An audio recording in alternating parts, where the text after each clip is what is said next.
स्वामी समर्थाची ताकद साधारण नाही हा. एक वाक्य सांगू का?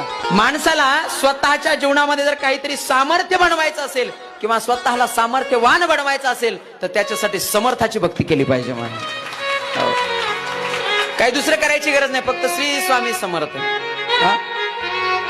बघा ना, तुम्ही तुमच्या जीवनातलं जर संकट तुम्हाला दूर करायचं असेल, बरेच माणसं जीवनामध्ये त्रस्त असतात. काहींना नोकरीमध्ये अडचणी येतात, जीवनामध्ये अडचणी येतात, धनलाभ होत नाही, संसारामध्ये सारखं काही ना काही गारणं चालू असतं. एक वाक्य सांगू का महाराज?